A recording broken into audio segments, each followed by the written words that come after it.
अब जब ब्रह्मा जी से बोला गया कि सृष्टि कैसे बनी है, शिव तत्व क्या होता है, तो उसके उत्तर ब्रह्मा जी बोलते हैं, तुमने मुझसे ये बहुत ही अच्छा प्रश्न किया है। शिव तत्व का रूप बहुत ही गूढ़ है और उत्कृष्ट है। उसको पूरी तरीके से तो मैं भी नहीं जानता, ना विष्णु जानते हैं और ना कोई और जान पाया है। जिस समय ये प्रलय काल हुआ, उस समय समस्त चराचर जगत नष्ट हो गया था। सर्वत्र केवल अंधकार ही अंधकार था।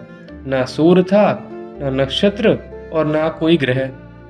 उस समय तत् सत ब्रह्म, इस श्रुति में जो सत है सिर्फ वही था, सिर्फ ब्रह्म ही था। उस समय बस वही सत्य था जिसको योगी जन अपने हृदय में महसूस करते हैं। वो जो सत तत्व है वो ना मन का विषय है, ना वाणी वहां तक पहुंच सकती है, ना उसका कोई नाम है, ना रूप है, और ना वह शून्य भी है। वो ना स्थूल है, ना कृश है, ना बड़ा है, ना छोटा है। उसमें ना वृद्धि होती है और ना ह्रास होता है। जैसा कि केनोपनिषद में कहा गया था कि कान, नाक, मुंह, कोई भी ज्ञान इंद्री उस तक पहुंच नहीं सकती, लेकिन सारी की सारी ज्ञान इंद्रियों को और कर्म इंद्रियों को काम करने की शक्ति वहीं से मिलती है। श्रुति भी उसके विषय में चकित भाव से सिर्फ है इतना ही बोल पाती है, अर्थात उसकी सत्ता मात्र का ही निरूपण कर पाती है, उसका कोई विशेष वर्णन नहीं कर सकती। वह सत्य है, ज्ञान स्वरूप है, अनंत है, परमानंद में परम ज्योति स्वरूप है, अप्रमेय है, मतलब वहां तक कोई इंद्रियां पहुंच नहीं सकती, आधार रहित है, निर्विकार है, मतलब उसमें छोटा बड़ा वृद्धि और ह्रास नहीं होता, निराकार है, निर्गुण है, योगी गम्य है, मतलब सिर्फ योगी लोग अपने योग के माध्यम से वहां तक पहुंच सकते हैं, सर्वव्यापी, सबका एकमात्र कारण, निर्विकल्प, निरारंभ, महाशून्य, उपद्रव रहित, अद्वितीय, अनादि अनंत, संकोच से बिल्कुल रहित है, चिन्मय स्वरूप है। अब इस सत्य ने सृष्टि के आरंभ में द्वितीय मतलब दो होने का सोचा, इसके भीतर इसकी इच्छा जगी। तब उस निराकार परमात्मा ने अपनी लीला शक्ति से अपना एक मूर्तिमान यानी आकार, जिस मूर्ति का आकार है वो वाला रूप धारण किया। वह मूर्ति संपूर्ण ऐश्वर्य गुणों में संपन्न, सर्वांगमय सुंदर, शुभ स्वरूपा, सर्वव्यापिनी, सर्वरूपा, सर्वदर्शिनी, सर्वकारिणी, सबकी एकमात्र सत्ता और सबको करुणा से देखने वाली मूर्ति हुई। उसी को लोग सदाशिव कहते हैं। अनिर्वचनीय और प्राचीन विद्वान उसी को ईश्वर भी कहते हैं। उसके बाद उन सदाशिव ने अपने ही विग्रह से सृष्टि की माँ मतलब प्रकृति, गुणवती माया और अपनी पत्नी अंबिका को जन्म दिया। सदाशिव के द्वारा प्रकट हुई उन अम्बा की 8 भुजाएं थी। वो जो सदाशिव हैं उन्हें परम पुरुष, ईश्वर, शिव, शंभु और अविनाशी भी कहा जाता है। वह अपने मस्तक पर आकाश गंगा को धारण करते हैं। उनके बादल देश में यानी कि उनके मस्तक पर चंद्रमा है। उनके 5 मुख हैं और प्रत्येक मुख में 3 नेत्र हैं। 5 मुख होने के कारण वह पंचमुखी कहलाते हैं। उनका चित्त सदा प्रसन्न रहता है। वह 10 भुजाओं से युक्त और त्रिशूलधारी हैं। उनके श्री अंगों की प्रभा कर्पूर के समान श्वेत वर्ण की है। वह अपने सारे अंगों में भस्म रमाए रहते हैं। उन काल रूपी ब्रह्म ने एक ही समय शक्ति के साथ शिवलोक, इस नक्षत्र की यानी इस क्षेत्र की निर्माण किया। उन काल रूपी ब्रह्म ने जब इसका निर्माण किया तो उसका नाम काशी रखा। ये जो काशी क्षेत्र है ये मुक्ति प्रदान करने वाला है, और जब प्रलय भी होती है तब भी शिव और पार्वती इस काशी को छोड़ते नहीं हैं, तभी इसको अभिमुक्त क्षेत्र भी कहा जाता है। उस क्षेत्र में आनंद ही आनंद है, इसलिए उस क्षेत्र को आनंद वन भी कहा जाता है। हे देवऋषि, एक समय उस आनंद वन में रमण करते हुए शिव और शिवा के मन से ये इच्छा हुई कि एक दूसरी पुरुष की सृष्टि की जाए, जिस पर सृष्टि संचालन का पूरा भार डाला जा सके। तो फिर जो शिव थे उन्होंने पार्वती सहित उस अपने वाम अंग से विष्णु का आविर्भाव किया। वहां उसी समय एक पुरुष प्रकट हुआ जो तीनों लोकों में सबसे अधिक सुंदर था। वह शांत था, उसमें सत्व गुण की अधिकता थी तथा वह गंभीरता के साथ गंभीरता का सागर था। उसकी कांति इंद्र नीलमणि के समान श्याम थी। उसके अंग अंग से दिव्य शोभा छटक रही थी। नेत्र प्रफुल्लित कमल के समान थे। तदंतर उस पुरुष ने शिव को प्रणाम किया और पूछा, मेरा नाम क्या है, मुझे क्यों रचा गया है? इसके उत्तर में शिव उनसे बोले, व्यापक होने के कारण तुम्हारा नाम विष्णु है। इसके अतिरिक्त और भी बहुत से नाम होंगे जो तुम्हें तुम्हारे भक्त रखेंगे। तुम सुस्थित होकर इस सृष्टि का पालन करो, पर अभी जाके तप करो। ये आज्ञा पाने के बाद विष्णु तप करने लगे। तदंतर ब्रह्म की ध्यान अवस्था में विष्णु को बोध हुआ। वो प्रसन्न हो गए।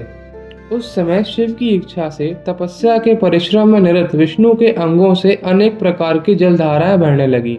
हे महामुने, उस जल से ये सारा सूना आकाश भर गया। वह ब्रह्म रूप जल अपने स्पर्श मात्र से सब पापों को नष्ट करने वाला हुआ। उस समय थके हुए परम पुरुष विष्णु मोहित होकर दीर्घ काल तक उसी प्रसन्न चित्त अवस्था में जल में सोते रहे।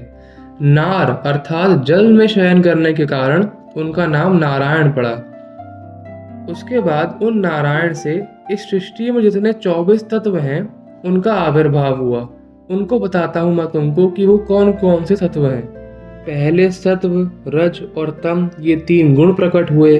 उसके बाद रूप, रस, गंध, स्पर्श, ये 5 तन्मात्राएं प्रकट हुई। फिर मन, चक्षु, जीवा, घ्राण, श्रोत्र, त्वचा, ये 5 ज्ञानेंद्रियां। फिर वाक, पाणी, पाद, पायु, उपस्थ, ये 5 कर्मेंद्रियां। फिर शीत, जल, पावक, गगन और वायु, ये 5 महाभूत। इस तरीके से पूरी सृष्टि का उन्होंने रचना करी। और जब नारायण देव इस तरीके से शयन कर रहे थे तो उनकी नाभि से एक कमल उत्पन्न हुआ और उसमें ब्रह्मा जी का प्रादुर्भाव हुआ। मैं कौन हूँ, कहाँ से आया हूँ, मेरा कार्य क्या है, मैं किसका पुत्र होकर उत्पन्न हुआ हूँ और किसने इस समय मेरा निर्माण किया है। इस प्रकार संशय में पड़े हुए मेरे मन में बहुत सारे प्रश्न उठने लगे। मैं किस लिए यहाँ पे आया हूँ, इस प्रकार ब्रह्मा जी सोचने लगे। तब ब्रह्मा जी ने सोचा कि जिस कमल पे मैं बैठा हूँ उस कमल की जहाँ शुरुआत होती है मैं वहां तक जाता हूँ, तब मुझे पता चल जाएगा कि मेरा सृष्टा कौन है, मुझे बनाया किसने है। ऐसा निश्चय करके ब्रह्मा जी कमल से नीचे उतरने लगे। कहीं भी उस कमल के उद्गम स्थान का लेकिन वो पता नहीं लगा पाए। वो कई हजार वर्षों तक नीचे जाते रहे, फिर भी नहीं समझ पाए कि ये शुरू कहाँ से होता है। तब पुनः संशय में पड़ के मैं उस कमल पुष्प पर जाके बैठने को सोचा कि मैं चलो ऊपर दोबारा चला जाता हूँ, मुझे नीचे का स्थान तो मिल नहीं रहा।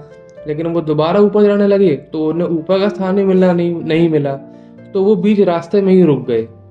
हे मुनि, उस समय भगवान शिव की इच्छा से परम मंगलमयी तथा उत्तम आकाशवाणी प्रकट हुई जो मेरे मुंह का विध्वंस करने वाली हुई। उस आकाशवाणी ने कहा, तप करो। उस समय पुनः प्रयत्न पूर्वक 12 वर्षों तक मैंने तप किया। तब मुझ पर अनुग्रह करने के लिए 4 भुजाओं और सुंदर नेत्रों से सुशोभित भगवान विष्णु वहां सहसा प्रकट हुए। उन परम पुरुष के हाथों में शंख, चक्र, गदा, पद्म थे। तब ब्रह्मा जी को इस प्रकार देखकर विष्णु हंस के बोलने लगे, हे वत्स, आपका स्वागत है। हे महाविद्वान पितामह, आपका स्वागत है। निर्भय होकर रहिए, मैं आपकी सभी कामनाओं को पूर्ण करूंगा, आप चिंता मत कीजिए। उनके ये वचन सुनकर मुझे क्रोध आ गया, क्योंकि मुझे लगा मैं उनसे बड़ा हूँ। और मैं उनसे गुस्से में कहने लगा, हे निष्पाप, आप मुझ तक या आप मुझसे हंस के बात कर रहे हैं? आप समझते क्या हैं अपने आप को? मैं इस संसार का गुरु हूँ, इस तरीके से आप मुझसे बात नहीं कर सकते। वेद भी मुझे ही स्वयंभू, अज, विभु, पितामह, सबका दाता और परमेष्ठी कहते हैं। मेरे इस वचन को सुनकर लक्ष्मीपति भगवान हरि क्रुद्ध हो उठे और कहने लगे कि मैं जानता हूँ कि आपको सब संसार करता कहता है।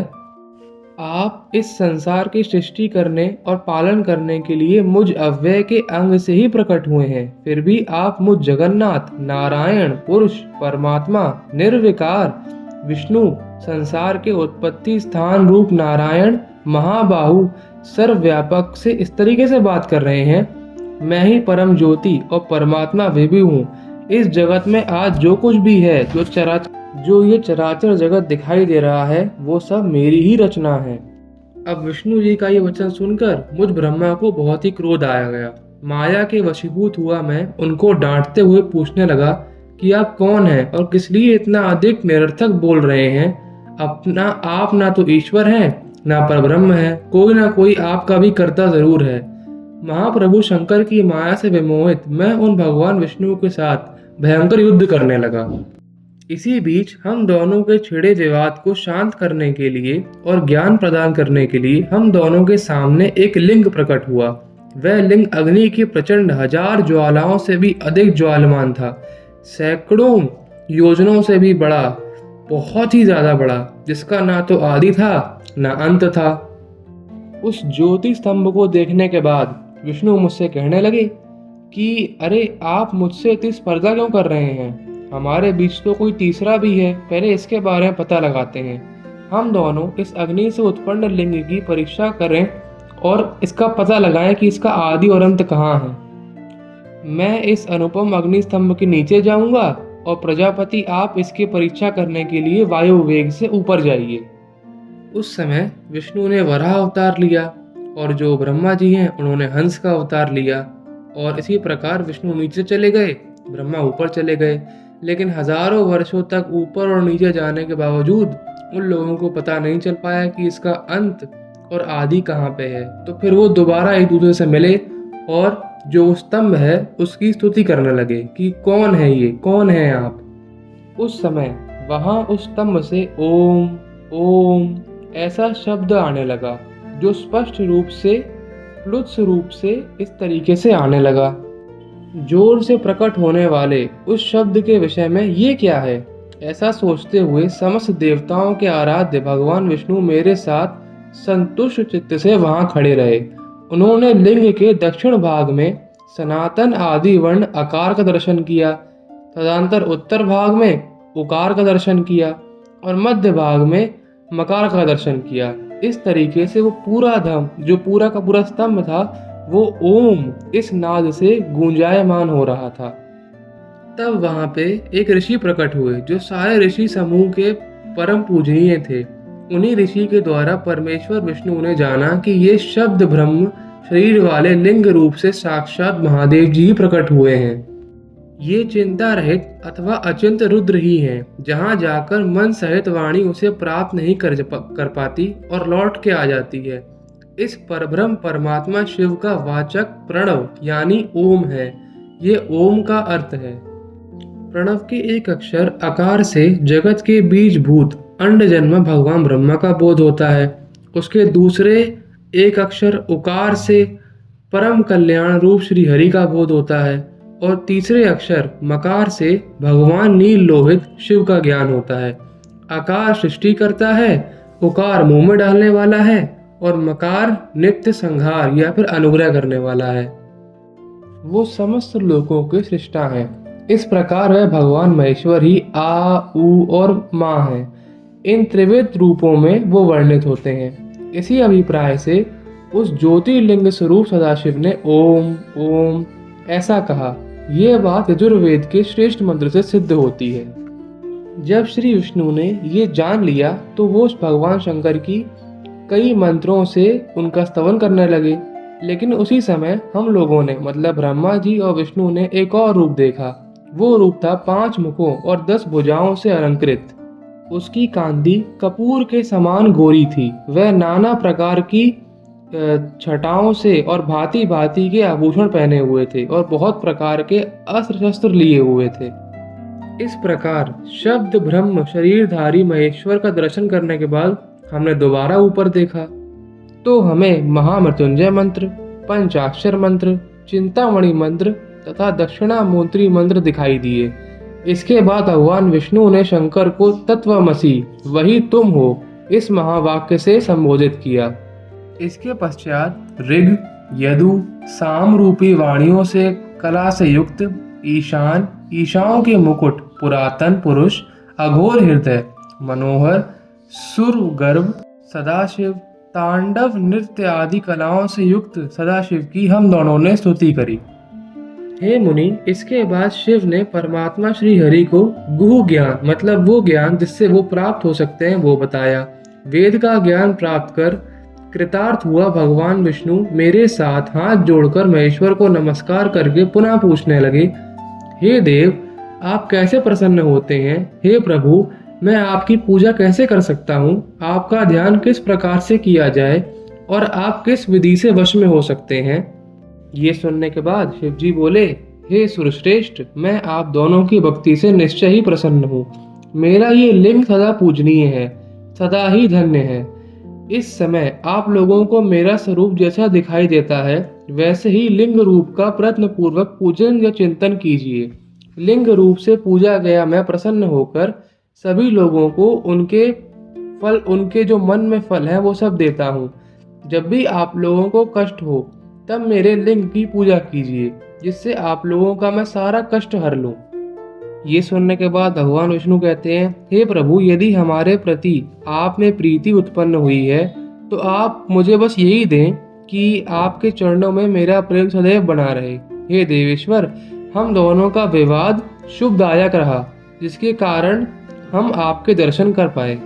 ये सुनने के बाद महेश्वर शिव फिर बोले, मैं सृष्टि, पालन और संहार का कर्ता, सगुण, निर्गुण, निर्विकार, सच्चिदानंद लक्षणों वाला परब्रह्म परमात्मा हूँ। हे विष्णु, सृष्टि, रक्षा और पालन रूप गुणों के भेद से मैं ही ब्रह्मा, विष्णु और रुद्र नाम धारण करता हूँ, परंतु तीनों में कोई भेद नहीं है। वास्तव में मैं तो निष्कल हूँ। ब्राह्मण, मेरा ऐसा ही परम उत्कृष्ट रूप तुम्हारे शरीर से इस श्लोक में प्रकट होगा, जिसे लोग रुद्र के नाम से बुलाएंगे। मेरे अंश से प्रकट हुए रुद्र की सामर्थ्य मुझसे कम नहीं होंगी। मैं ही रुद्र हूँ। पूजा के विधि में भी कोई अंतर नहीं होगा। ये मेरा शिव रूप है। जब रुद्र प्रकट होंगे तब वो मेरा शिव रूप ही होगा। उन दोनों में या हम दोनों में कभी भेद नहीं करना चाहिए। शिव और रुद्र में भेद वैसे ही नहीं है जिस प्रकार एक ही मिट्टी से बने हुए नाना प्रकार के पात्रों में नाम और रूप का तो भेद होता है, किंतु मिट्टी में भेद नहीं होता। उसके कार्य या कारण में कोई भेद नहीं होता। इसी तरीके से वह रुद्र मैं ही हूँ। मैं अपनी इच्छा से स्वयं ब्रह्मा जी की भ्रिकुटी से उत्पन्न होऊंगा। इसके बाद शिव आगे बोलते हैं, हे ब्रह्मा, आप इस सृष्टि के निर्माता बने और श्री हरि आप इसका पालन करने वाले। मेरे अंश से प्रकट होने वाला रुद्र इसका संहार करने वाला होगा। ये जो उमा नाम से विख्यात परमेश्वरी प्रकृति है, उन्हीं की शक्ति भूता जो सरस्वती होंगी वो ब्रह्मा जी का सेवन करेंगी, और उन्हीं से उत्पन्न लक्ष्मी जी आप विष्णु का सेवन करेंगी, और काली भगवान रुद्र का। हे विष्णु, आप ज्ञान विज्ञान से संपन्न तथा संपूर्ण लोगों के हितैषी हैं, अतः आप मेरी आज्ञा से जगत में सब लोगों का पालन कीजिए। मेरा दर्शन होने पर जो फल प्राप्त होता है वही फल आपका दर्शन होने पर भी प्राप्त होगा। मैंने आज आपको ये वर दे दिया, ये सत्य है, ये सत्य है, इसमें कोई संशय नहीं। मेरे हृदय में आप हैं और आपके हृदय में मैं हूँ। जो मुझ में और विष्णु में अंतर नहीं समझता वही मुझे अत्यंत प्रिय है। श्री हरि मेरे बाएं अंग से प्रकट हुए हैं और ब्रह्मा दाहिने अंग से प्रकट हुए हैं, और महाप्रलयकारी जो रुद्र होंगे वो मेरे हृदय से प्रकट होंगे। हे विष्णु, मैं ही ब्रह्मा हूँ, मैं ही रुद्र हूँ और मैं ही आप हूँ। मैं रज, तम और जो सत्वगुण है उसको ग्रहण करता हूँ, लेकिन फिर भी उनसे लिप्त नहीं होता। हे विष्णु, अब आप मेरी दूसरी आज्ञा सुने। उसका पालन करने से आप सदा समस्त लोकों में माननीय और पूजनीय होंगे। ब्रह्मा जी के द्वारा रचे गए लोक में जब कोई संकट उत्पन्न हो तब आप उन संपूर्ण दुखों का नाश करने के लिए सदा तत्पर रहें। मैं संपूर्ण दुखों का कष्टों का नाश करने के लिए आपके साथ रहूंगा। हे हरे, हे विष्णु, आप नाना प्रकार के अवतार ग्रहण करके लोकों में अपनी उत्तम कीर्ति को विस्तार कीजिए, और आपकी विजय में सदा मैं सहायक रहूंगा। रुद्र और आपके काम में भेद होने पर भी आप दोनों का तत्व एक ही है। ये सत्य है, ये सत्य है, इसमें कोई संशय नहीं है। ऐसा कहने के बाद भगवान शिव ने ब्रह्मा जी का हाथ पकड़ा और विष्णु जी के हाथों में सौंप दिया और बोला, आप सदैव इनकी रक्षा करें। इसके बाद आगे बताया जाएगा कि ब्रह्मा, विष्णु और रुद्र का जीवन कितने काल का होता है। 1000 चतुर्युग का ब्रह्मा जी का एक दिन कहा जाता है, इतनी ही उनकी रात्रि कही जाती है। इस प्रकार क्रम से ये ब्रह्मा का एक दिन और एक रात्रि का प्रमाण है। इस प्रकार के 3 दिनों का एक मास और 12 मासों का एक वर्ष। इस तरीके से ब्रह्मा की 100 वर्षों की आयु होती है और ब्रह्मा के एक वर्ष का विष्णु का एक दिन होता है, और ऐसे ही विष्णु की भी 100 वर्षों की आयु होती है। और फिर इसी तरीके से विष्णु का एक वर्ष रुद्र का एक दिन होता है और रुद्र की भी 100 वर्षों की आयु होती है। फिर इन सबसे ऊपर शिव की एक श्वास होती है। सिर्फ उनकी एक सांस में करोड़ों ब्रह्मा विष्णु और रुद्र निकलते हैं, और जब वो श्वास वापस लेते हैं तो दोबारा उन्हीं में लय हो जाते हैं। उनके श्वासों के परिमाण की कोई गणना नहीं है। इसके बाद भक्त वत्सल भगवान शंभु कृपा पूर्वक हम लोगों की ओर देख के शीघ्र ही अंतर्ध्यान हो गए। तभी से इस लोक में लिंग पूजा का विधान प्रचलित है। लिंग में प्रतिष्ठित भगवान शिव भोग और मोक्ष देने वाले हैं। शिवलिंग की वेदी महादेवी का समान है, और जो शिवलिंग का जो साक्षात रूप है वो शिव जी के समान है। जो शिवलिंग के समीप स्थिर होकर नित्य इस लिंग के आख्यान को सुनता है या फिर कोई भी कार्य करता है, तो उसका कार्य वो उस मनुष्य का वो कार्य संपन्न होता है। तो आज के वीडियो के लिए इतना ही। तब तक के लिए ओम नमः शिवाय।